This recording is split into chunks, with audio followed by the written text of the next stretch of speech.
TV News, bringing you the stories from your local area. I'm Patty Richards. And I'm Alyssa Aftab. And here's what's happening around the towns. Topping this week's stories, the Overlook helipad hearing packs a full house.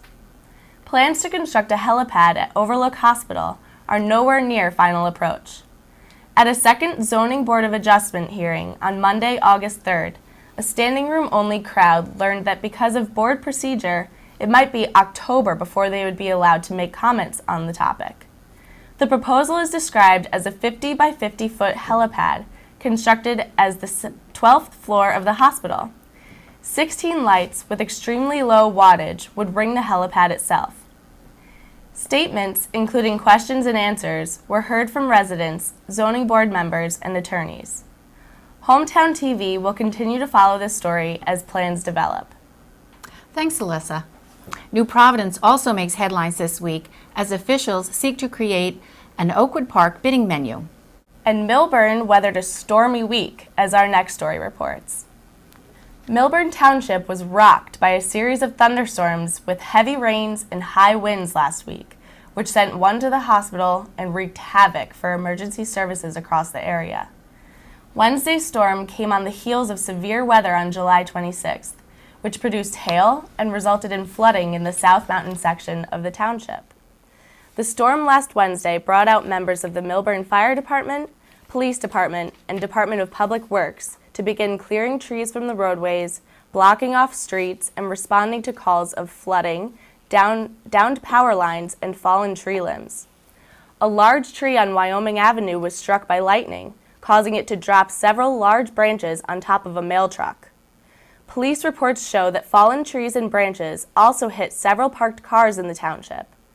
Firefighters were stationed at various locations in the township through Thursday as a precautionary measure for live wires that had fallen across the street. Even after the storm subsided, a number of power outages were also reported in the township, leaving some without power for more than 24 hours. Alyssa, I hear you were on the Summit's Village Green asking our question of the week. Oh yeah, and we got some great answers. Let's take a look. I'm going to be asking some volunteers if they would answer this question. In the age of technology that we're in today, have we really grown together or grown further apart? Let's see what they have to say. I think further apart. Like I said before, due to my age, I feel that we need a little more one-on-one, and we don't need the computer as our liaison to be emailing and text messaging and all that. I think it would be nice if we were able to be a little face-to-face with each other. Good question. Further apart. I'm kind of old school, and I'd rather go hang out with people and communicate with people in real life rather than do it through a computer screen. I don't have Facebook. I really don't like talking on a cell phone. I'm like I said, I'm old school, so I'm kind of anti-technology. I think it makes us more antisocial. We don't talk on the phone anymore. People just text each other. It makes us less communicate in that way. I mean, we talk to each other constantly, but in the social aspect of picking up the phone and that way we don't really communicate that way. But otherwise, we do keep in touch, but at the same time, we don't. I don't think it brings us closer together. I, in fact, completely hate it. I think people tend to, rather than go and see each other, tend to send a text or send an email. So I think it's got a complete adverse effect, actually.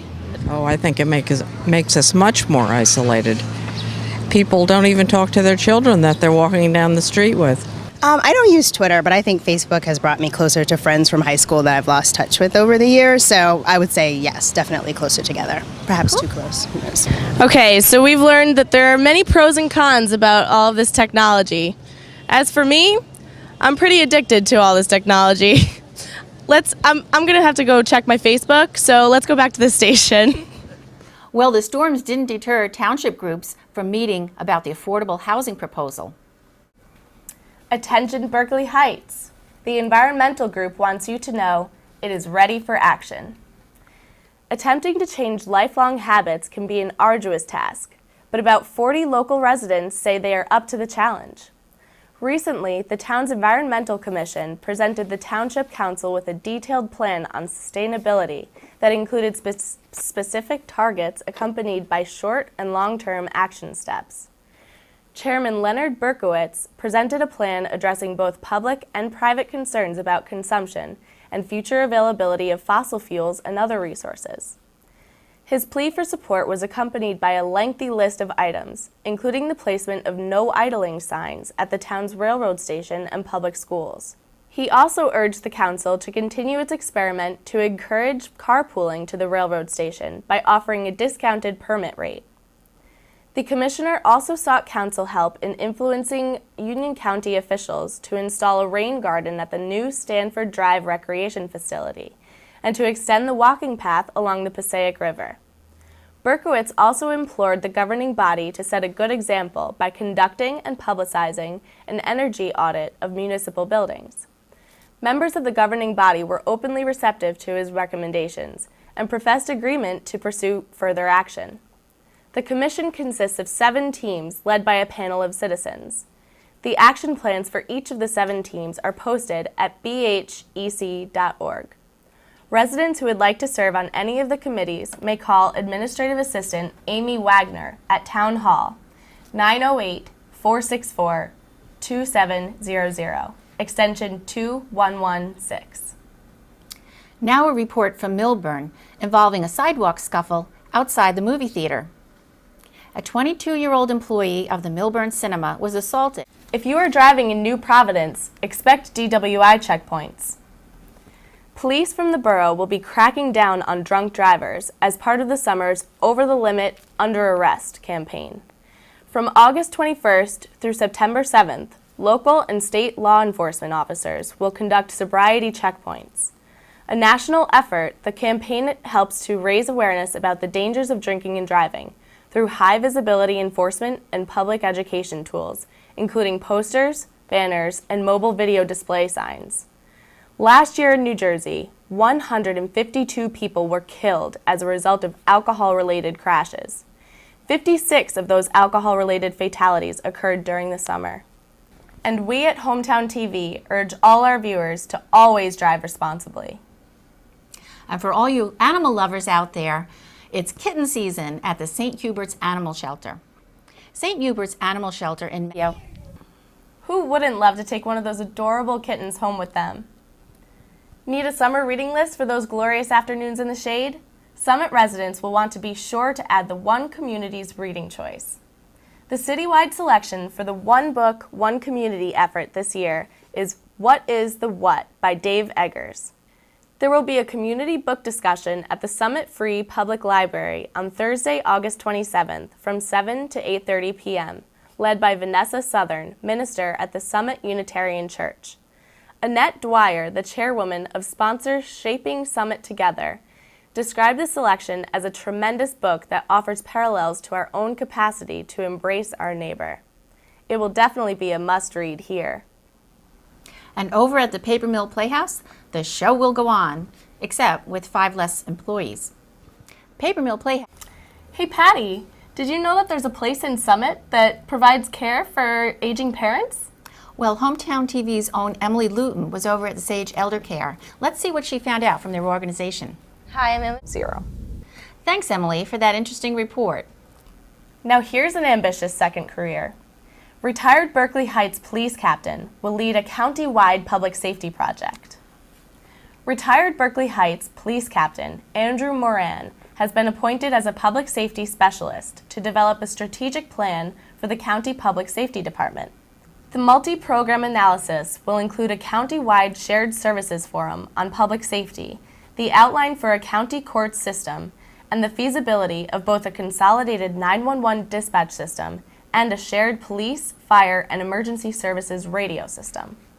Moran, who has more than 25 years of experience on the Berkeley Heights Police Department and served as its municipal coordinator of the Office of Emergency Management, announced his retirement from the force effective Saturday, August 1st. Moran will begin his new position on Monday, August 10th. The position qualifies to be reimbursed through the New Jersey Shared Services Grant. Moran would also assist in planning a county-wide shared services seminar on public safety, as well as reviewing and updating the county's emergency disaster plan. Since 2002, Moran has also served as the municipal coordinator for the Berkeley Heights Office of Emergency Management. In 2002, he was promoted to detective captain, and since 2004, he has served as the operations captain for the Berkeley Heights Police Department. And for those of you with slightly more summer vacation left, the American Red Cross is offering health and safety programs this August. And finally, please help the Red Cross continue to help you. Consider being a blood donor this August. The Colonial Crossroads and Millburn Short Hills chapters of the American Red Cross have several blood drives scheduled for the month of August. 1 pint of blood can save up to 3 lives. Appointments are preferred in order to reduce wait times, but walk-ins are welcome. To schedule an appointment, please contact your local chapter.